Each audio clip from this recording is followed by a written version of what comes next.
और यहाँ आकर भी आपकी अटपट खटपट नहीं मिटती, फिर आने का फायदा क्या हुआ? अरे 2-2.5 घंटे हम फिल्म देखा करते पहला, जब इस मार्ग पर ना लगे थे। एतवार के अंदर क्या स्कीम बनाया करते कि VCR लाओगे किराए पर, 100 रुपये लगेंगे और 3 फिल्म लाओगे 3-3 घंटे की हैं, और शाम में चला देते 7 बजे। सारी रात आंख पानी बैठे रहते, ना नींद आती ना उठ कर जानने जी करता, 9-9 घंटे। और वो जब बैठे रहते, अरे भगवान का अमृत बरसे, 5 मिनट में इधर उधर भागना शुरू कर दे, वो काहे के भगत हैं।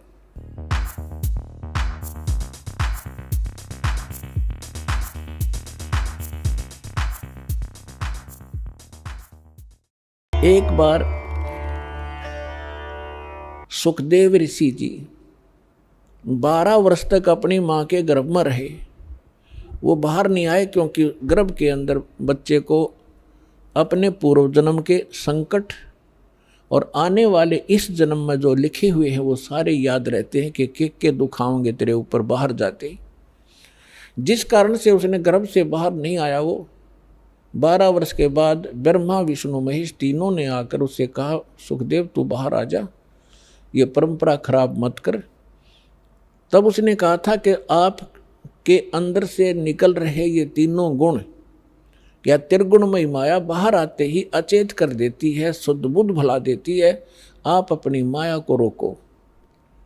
अब इन्होंने कहा कि देखो इस माया को रोकना हमारे बस की बात नहीं है, ये तो हमारे अंदर गुण भर दिए भगवान ने, लेकिन हम कुछ क्षण के लिए सांस घोट सकते हैं, नहीं तो हमारा शरीर फट जाएगा।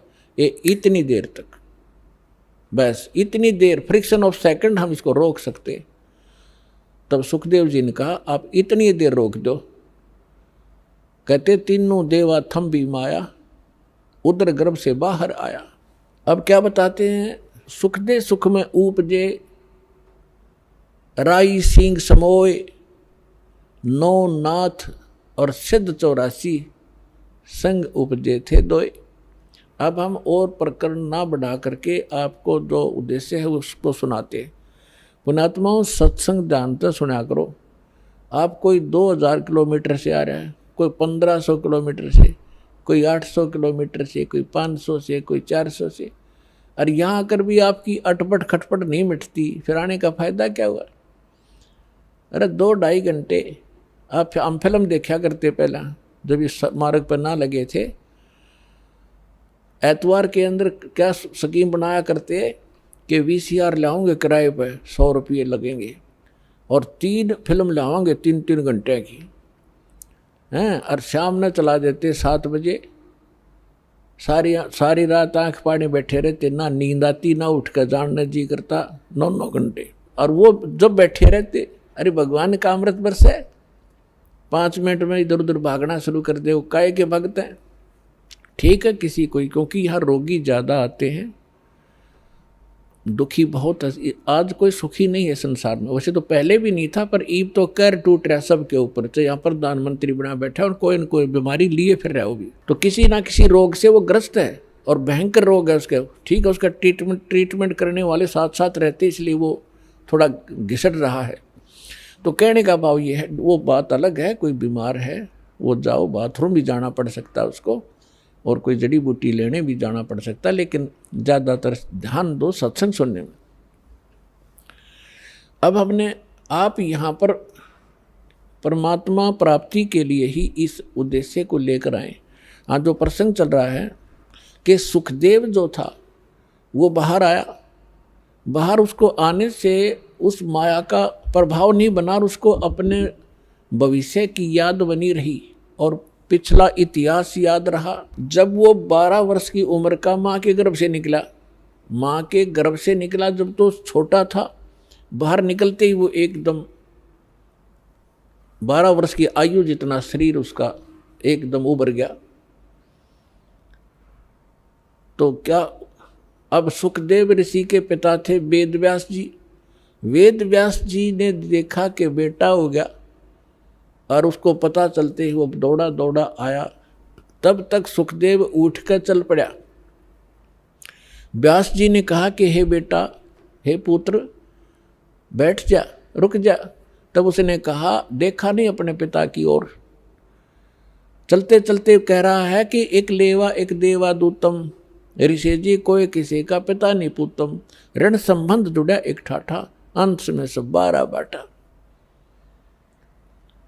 सुखदेव ने कहा कि ऋषि जी, ना जाने कितनी बार तू मेरा बाप बन लिया और ना जाने कितनी बार मैं तेरा बाप बन चुका हूँ। ये बूढ़ा बुरा झंझट है। ना जाने ये कितने युगों से आप और हमारा संस्कार उलट पुलट चल रहा है। अब के मैं इससे पीछा छुड़वाऊंगा, और यदि मैं आपको देखूंगा तो मेरी ममता आप में बन जाएगी। यूं कहकर के वो पिछले संस्कार से उसकी कोई बैटरी चार्ज थी, उसमें आकाश में उड़ जाने की सिद्धि पूर्व जन्म के संस्कार से थी। वो आकाश में उड़ गया, आगे जाकर अपनी और नाल काटी और पत्ते पुत्ते लपेट कर जंगल में घूमने लग गया। ये लंबी कथा है, हम उस प्रसंग पर आते हैं कि एक लेवा एक देवा दूतम, और कोई किसी का पिता नहीं पूतम। पुणात्मा और परमात्मा का ज्ञान है, ये किसी डूम बाट के गीत नहीं है। यदि आपने अध्यात्म मार्ग को ग्रहण करना है और यहाँ भी सुखी होना है और सतलोक चलना है, तो जो ज्ञानदास आपको बता रहा है उसको हृदय में समा लेना। अब क्या बताना चाहता हूँ कि जैसे आज कोई आपका पुत्र है, कोई पुत्री है, ये पिछले संस्कार से है। एक बेटा ऐसा है, पिता कमा रहा है, जोड़ रहा है, उसके लिए मर रहा है, और वो गुलछर्रे उड़ा रहा है, शराब पी रहा है, गाड़ी खरीद ली है, और 10 मित्रान बिठा कर होटलों में जाकर दारू पीता है, मांस खाता है, और पिता बैठ कर रोता है। तो उस पिता ने पिछले जन्म में उस बेटे का ले रखा था, कोई किसी ने कभी रिश्वत ली होगी या कोई धोखा करके कोई अटपट किया होगा। अब वो पूरे करके छोड़ेगा।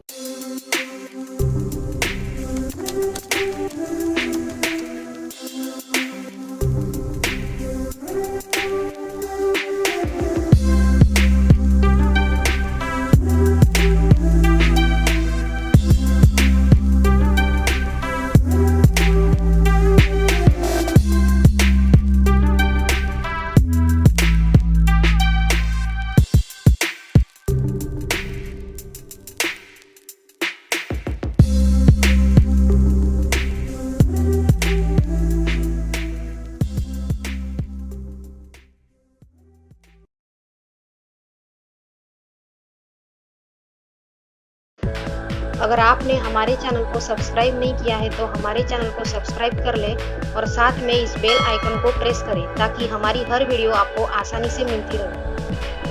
संत रामपाल जी महाराज जी के शुभ आशीर्वाद से पूरे विश्व भर में 500 से भी ज्यादा नाम दीक्षा केंद्र हैं, जिन पर संत रामपाल जी महाराज जी द्वारा ऑनलाइन निशुल्क नाम दीक्षा दी जा रही है। अपने नजदीकी नाम दीक्षा केंद्र का पता करने के लिए संपर्क करें 8222880541।